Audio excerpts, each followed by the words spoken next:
Good morning. I'd like to welcome everybody to our monthly HRM Ask Me Anything series. Today we are actually covering human risk quantification, and we have our very own Chris Poirel, our Director of Data Science from Living Security, and he's going to be sharing with us all sorts of insights around how human risk quantification works from a living security perspective. And then after his sharing that, for 5 to 10 minutes, we are going to open it up to questions. So first, I'd like to welcome everyone who's joined. How are you doing this morning, Chris? I'm good. I'm excited. Excited to talk Yeah, about stuff we work heads down on a lot and really invested in here at Living Security. yeah, yeah, same here. Human risk quantification, it's really a central element of human risk management. And it powers a lot of downstream activities. Everything from, risk-based policy and training interventions, to employee scorecards, to factoring in upcoming education and enablement, where to focus. So there's a lot of amazing things that human risk quantification can power, and getting that baseline right, though, is not easy, I'm guessing, Mhm. Chris. Yeah.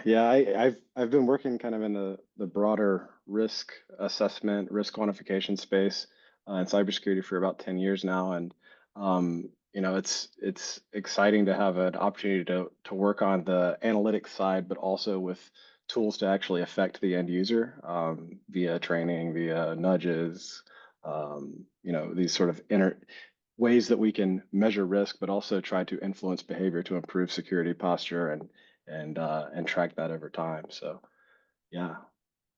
Yeah, great. Okay, so we are going to get started here in just a minute.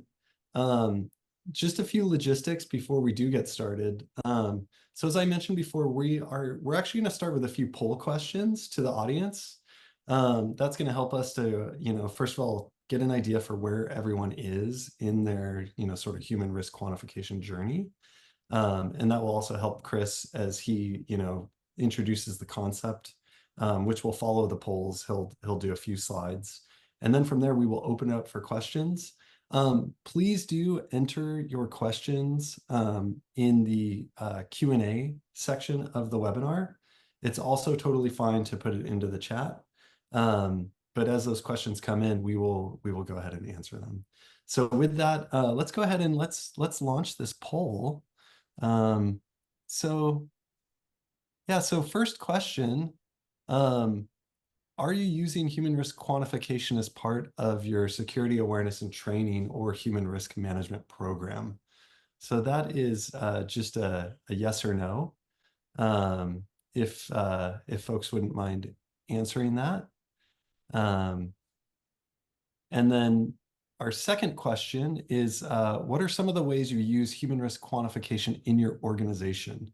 And you can feel free to choose multiple options here. So, risk-based policy and training interventions, ongoing education enablement, employee scorecards, departmental risk and or vigilance reports, board and compliance reporting. And then finally, we have one other question, which is, if you are considering, incorporating human risk quantification into your SAT or HRM program, are there barriers to entry that you're encountering?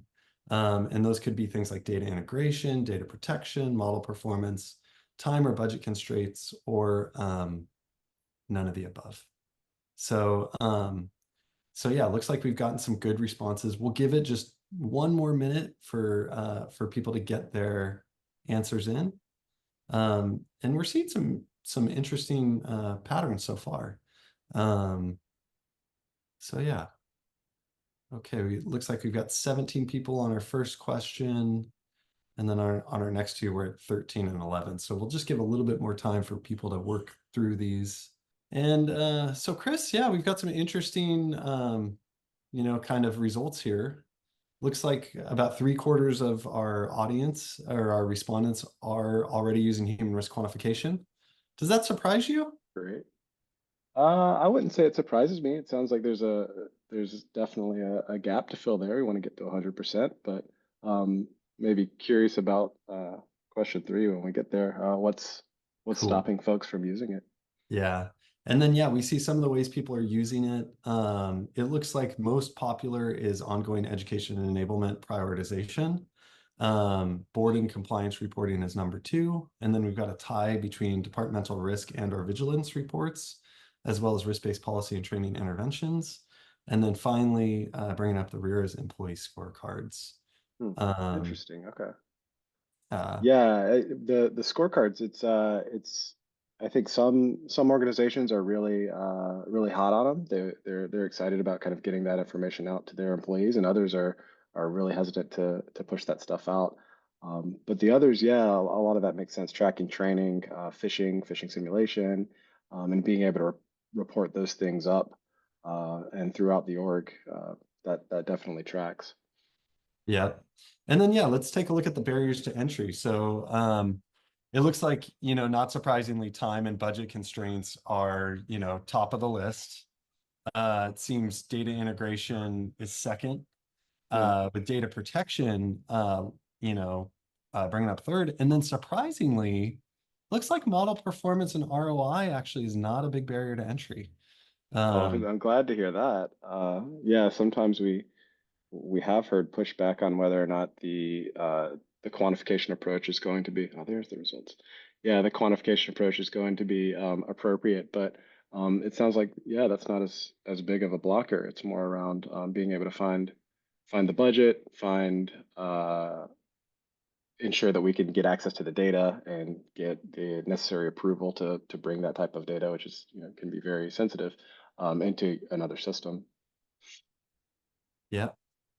Yeah. Well, this is great. Thank you, everybody, for submitting these responses. And Chris, I'm going to hand it over to you to share a little bit of background on Cool, human resource yeah. application. Yeah, so thanks again for having me. Always excited to talk about this stuff. It's sort of bread and butter for me and the team. Love working on these problems. So yeah, we'll jump right into it. First, I kind of want to just talk about the data flow journey. We talk about what data is coming into the system, how we're evaluating that, and ultimately building up metrics and quantifiable results in order to score individuals and score groups of the organization. So as we move from left to right here, we start with raw activity. These are the logs and high throughput alerts, sometimes high false positive alerts that come from any of your security tool integrations. Could be your endpoint detection response, web monitoring software, email and phishing monitoring, and so on. Um, Generally, these activity logs are quite noisy and high throughput, but can be useful in downstream analytics. A simple example here is just Alice visited a malicious website. We might see thousands of these things triggering within a week, even for a small organization. So the first level of analytics that we're employing here at Living Security is to calculate insights over these things. These are assertions that we make about the users in the system based on the activities they've been involved in. And we may use a number of different analytic techniques to do this. For example, looking at attributes about the identity. When's the last time they rotated their password? And is that in compliance with company policy, 30, 60, 90-day rotation? Or we may be aggregating this stuff over time to look for anomalies and outliers, or whether the amount of activity has exceeded some threshold. So an example here would be Alice was detected for a malicious web activity insight because she visited a malicious website more than 3 times in a week. So that time window and that threshold that we've identified as kind of a key threshold would cause her to be detected for that insight. And this is the first level of summarization. We're taking potentially hundreds of activities and correlated activities and summarizing them in these kind of sound bites of or behaviors and events that summarize that identity. Next is what we call power insights, and this is really a convenience for summarizing multiple insights that might be related. It simplifies complex Boolean logic over groups of insights. And it can also be used to generate sort of new insights when multiple things are happening at the same time. So one example might be we have a lot of insights around different types of training activities, and the user might not necessarily care about those 6 or 7 different training insights individually, but they want to combine them all together and say, well, tell me when anyone is passing training in any of these categories, or anyone's failing or overdue on training in any of these categories. It lets us combine all of that. Another example is kind of the one we have here. Alice may have been detected for unsafe browsing with malware. In this case, we know she was detected for malicious web activity, but also she's doing so on a machine that has known malware installed on it. And this is a correlation and a combination of two different insights, two different types of insights. One being behavior, she's browsing on a malicious website, that's something she controls, and an event, or something that maybe she doesn't have control over what's being installed on our machine. There was a security tool that should have caught the malware or removed the malware, but um, at the end of the day, she has a higher likelihood of risk because these two things are happening together. And then lastly is HRI, Human Risk Index. This is the numeric score that we calculate at Living Security for each individual in the organization.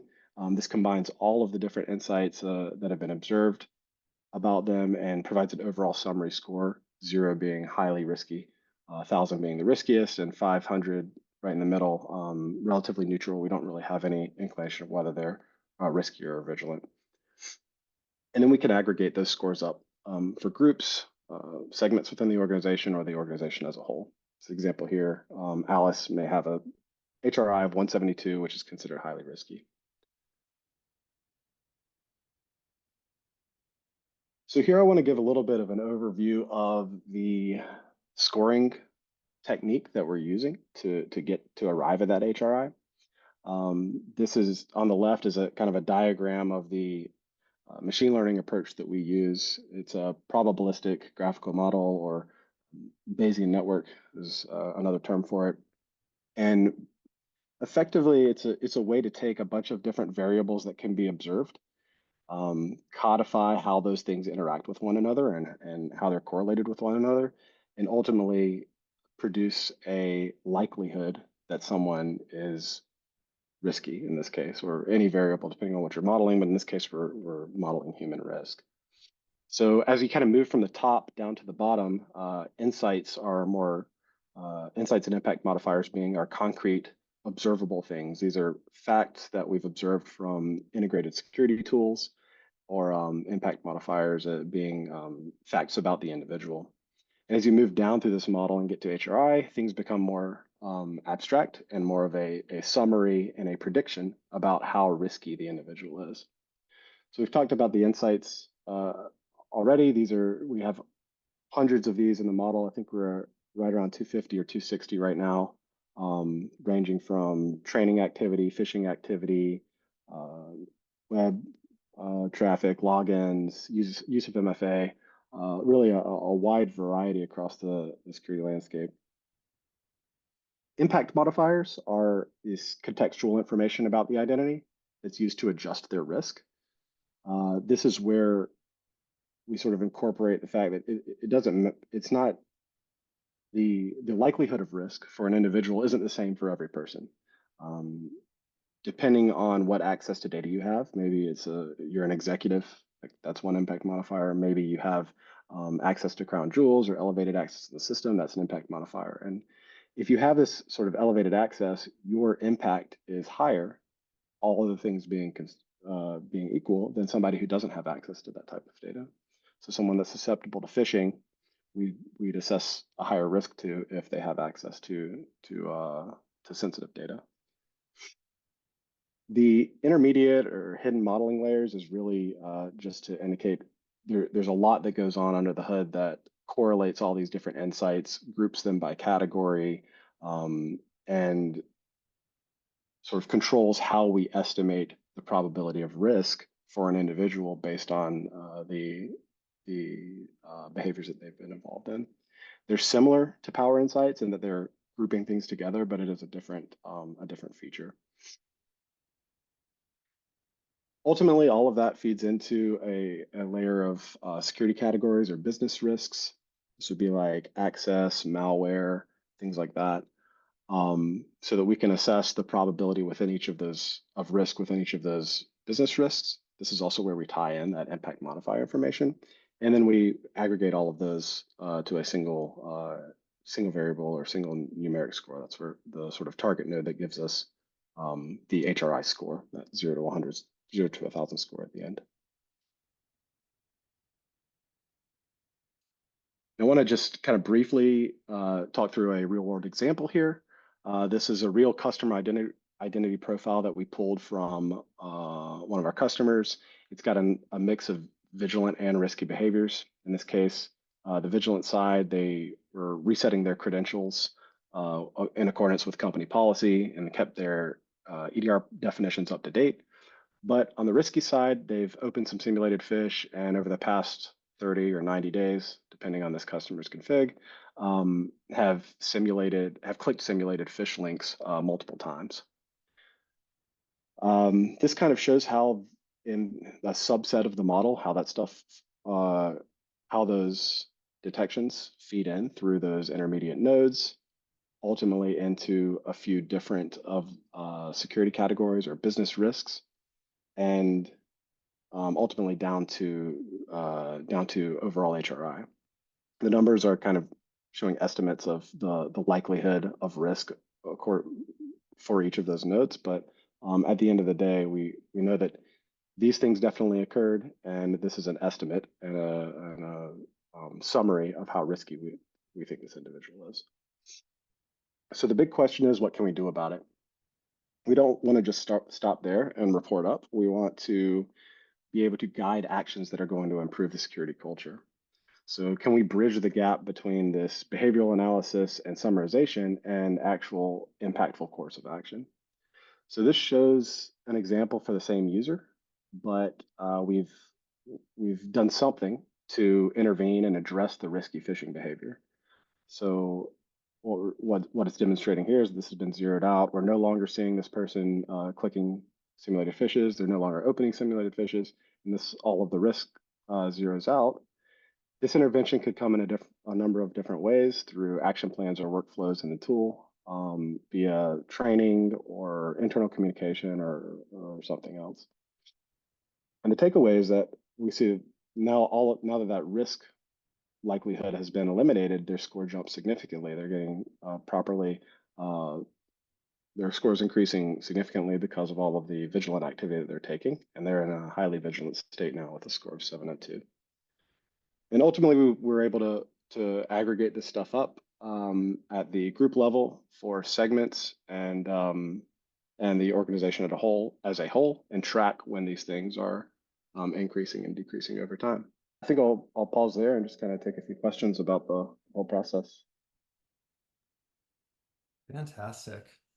Well, yeah, well, thank you, Chris, for sharing. Hopefully, for the audience, that was, a good sort of brief overview of how Living Security approaches human risk quantification.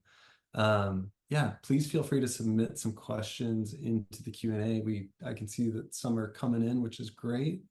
So we'll go ahead and we'll start with this first question, which is, how does vigilance factor into human risk quantification? Yeah, touched on it a little bit here, and it sort of skip over it on this first overview, which doesn't really show vigilance, but this example does, where there's actually a layer between the business risks and the overall HRI, where we're estimating the likelihood of risk based on all of the risky insights that we've detected about that individual. We're also estimating the likelihood that someone's going to do something proactively vigilant based on all of the vigilant insights. So in a way, it's two separate models. One, let's predict the likelihood of risk. Let's predict the likelihood of vigilance, factor in the impact based on those impact modifiers, and then we mix those two things to get an overall score. And this mixing of risk and vigilant actually does have a higher weight toward the risky side. So the idea being that even if you're doing if you're doing some risky, you're involved in vigilant behaviors, we really need to eliminate the risky behaviors before those vigilant behaviors are going to have a significant impact on your overall score. And that's why we see that sort of jump from 279 to 702 and once we eliminate these. Got it. Thank you.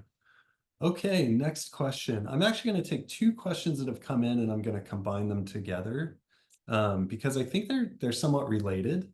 So the first one, I'll ask both and then I'll let you answer, in order, Chris. But the first question is, what raw activity data is used to feed the model? And then related to that is, how does the model work when you only see certain activity types? Which I Yeah. think has to do with the types of data that you feed into the model. And in this case, for instance, it would be observing phishing simulation activity data, but not being able to observe MFA data. So could you Yeah. talk a little bit about that, Chris? Like what goes into the model?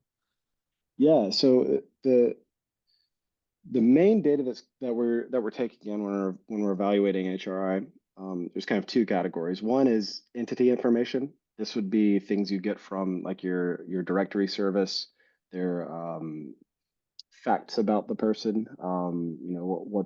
What's their department title, location, things like which machine do they work on. Really, things that we can use to pinpoint the identity and to link that identity to other what we call entities coming from other systems. So, um, and that second type of data really is those raw logs, the alerts that are coming from whatever security tools you integrate into Unify. And we have a number of integrations that work out of the box for things like simulated phishing, um, web activity, the use of MFA, use of SSO, what login mechanisms are you using, and of course like training results on training. And one of the big challenges for being able to do this sort of holistic score over all of these is linking all of those different accounts to the same person and knowing that they're associated with the same person. It's a process we call entity resolution. It's really at the core of being able to do this sort of holistic quantification for the human, relies on being able to perform good entity resolution. So yeah, I mean, in summary, it's really any any activity-based, event-based logs that we can pull from one of the security tools is fair game for incorporating. And then sometimes we will have insights that are already built around those activities. Other times they serve as a resource for new insights that we want to capture and incorporate into the overall HRI model. The second part, so how does this work when um, how does the scoring work when I've integrated, say, my simulated phishing tool, but I don't have any integration, or maybe you don't even have an EDR solution deployed nor hooked up to Unify. So that was one of the primary expectations when we started building out this quantification approach, was that not all customers are going to be similar. In fact, none of them are alike. Every system is going to have a different set of integrations that are available, integrations that they can get approval to bring into the system, talking about sort of that data protection earlier. And that was one of the reasons we chose this Bayesian network approach early on, is that it's meant to support modeling use cases where you don't know all of the inputs. You might even not know most of the values for the inputs. And the way we solve for that is either assigning some what we call a prior probability. What's the if we can't observe this from an integration, what's the likelihood that an individual would be doing these things absent of actual observability? The other is to take a more conservative approach and just assume that none of these things are happening, both the risky or the vigilant things. So what that ends up doing is, let's say we have an environment where no integrations are hooked up with real observable data. Well, everyone in the organization is going to be neutral. We can't make an assessment whether they're risky or vigilant. As you start to layer in and bring in more types of data, more integrations, we can get a more accurate score, more precise prediction on how risky or vigilant those individuals are.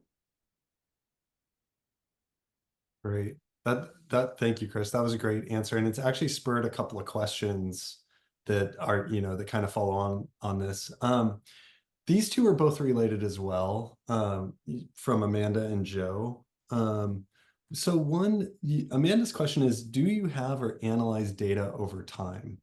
Do you have information on how collecting this has increased, someone's score or decreased it? So what's the trend? How does trending work? And then Joe's question is quite similar with the fluid HRI scores. How do you capture a benchmark to measure Mhm. success? So these are both, I think they're both quite related. How do you Yeah. benchmark? How do you track over time? What does that look like?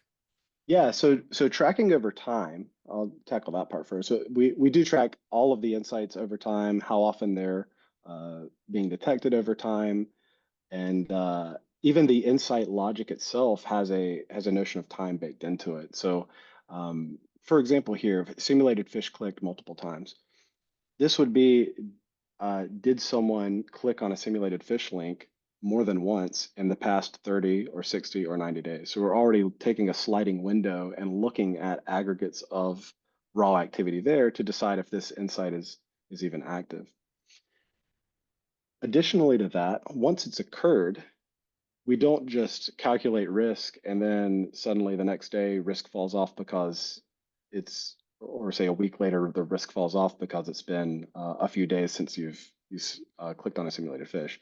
There's a decay associated with these, such that it's going to continue impacting your risk until either it falls off or we observe some activities that negate or sort of deactivate that insight. So until maybe you've taken fishing, simulated fishing training and successfully completed it, or something like that, this would Or maybe you've continue clicked on a fishing simulation and reported it and successfully. report, yeah, a successful report through one of your simulated fishing tools, or fishing reporter buttons. Yeah, and that would be enough to counteract the risk. And eventually this risk would fall off because you're no longer clicking multiple times. The other way we track over time is the scores themselves and the number of individuals in the different risk levels, highly risky versus highly vigilant, neutral, and how that's changing over time in an organization. And then the last that I'll say is how we use action plans to hone in on specific behaviors and track that the action plan or workflow that's been put in place is actually having a positive impact on the target behavior. So just sticking with the fish click example, we may put an action plan in place that targets the individuals in the organization that all have clicked a fish within the past, let's say in the past quarter. And the action plan is going to have one of these interventions in place, deploy some training, internal communication, or a brown bag on how to use the reporter tool. And then we're going to spend the next 90 days monitoring that group of individuals and the insights that originally caused us to create that action plan and that target audience. And hopefully, we will observe that those insights trend down over time. If they're not, it means we need some other type of intervention, or maybe something more direct to try to change that behavior. But it all kind of comes back to identifying the original risky behavior, putting a plan in place to correct the risky behavior, and if we're able to do that, we should see a significant reduction in risk, increase in HRI for that group. Did that touch on the second one? Yeah, I think so. Um, So we are actually at time, but we do have a couple more questions. And so, Chris, are you okay continuing for maybe, a few more minutes Sure. if folks want to stay on? Yep. Yeah. Okay. That'd be great. Great. Okay. So we have a question around impact modifiers. Mm. And the question around impact modifiers has to do with how do impact modifiers what are different types of impact modifiers and how do those impact modifiers impact the score? Meaning, is someone with an impact modifier inherently, have a lower score or more risk because they have, Yeah. elevated access, for instance? Yeah. Great question. So impact modifiers are really meant, as the name implies, they're really meant to just control how impactful the estimated likelihood is going to be. So what I mean by that is a couple examples of impact modifier might be, is the employee remote? Are they a contractor? Are they on a performance improvement plan?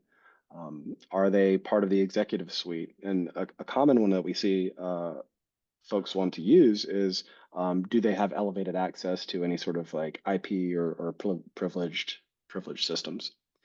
And just taking that last one example, if we have individuals that have elevated access, those people aren't inherently riskier than others. And what I mean by that is that the likelihood of them doing something risky isn't inherently higher just because they have access to because they have elevated access.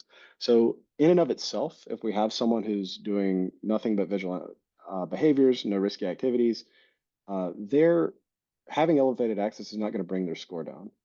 It's only when we see certain risky insights being detected for those individuals, the likelihood of risk times, kind of is multiplied by the impact that they have. So, kind of going with the phishing example, if we have someone who's repeatedly clicking on phishing links and going to a phishing link and maybe inserting passwords or putting data into that website, uh, somebody that whose accounts have access to crown jewels, that behavior is much riskier to the organization and the individual than somebody who doesn't have that elevated access. So that's kind of how those things interplay. It's really just balancing what's the likelihood of someone doing something risky and how impactful is it going to be if that person does one of performs one of these risky behaviors. Got it. Thank you. That was really helpful. One final question that has come in from Candace. So when a user clicks a fish, is the difficulty level or type of fish that was clicked on considered?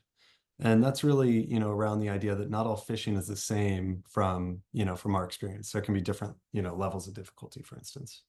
Right, right. Our model doesn't differentiate between the complexity of the fish or the complexity of the campaign. We do track which campaigns fish clicks are coming from and have plans to expose that in a few different ways via either scorecards or summarization in app. But no, right now we don't differentiate, but it's not a if we have had enough data to support bringing in new insights, it's relatively straightforward to incorporate that into the model. And by having either insights around like fish clicked difficult, fish clicked easy, and use that to control the likelihood of risk. We haven't really seen enough differentiation in the difficulty of simulated phishing campaigns to kind of break that out separately in the model yet. Okay. Great. Yeah, makes sense. And that's interesting about how, it seems like it could be tracked potentially if things were Hmm. organized by campaign, if the campaigns were organized by difficulty. Yeah, and Um, an example of kind of where we see that happening is with website visits. Um, mhm. you know, taking into account the categorization or the label of a website is really important whenever you're estimating risk because not all malicious or even blocked websites are equal. Some are have a lot higher potential risk for the organization. So that's an area where we have started looking into bringing in, or have started bringing in, that contextual information around blocked website visits, so that we're not treating them all the same when we evaluate HRI. Awesome. Thanks, Chris. So with that, I'd like to thank everyone for attending and those folks that stayed until the end. And we will look forward to our next HRM AMA coming up in July. So thanks again, Chris.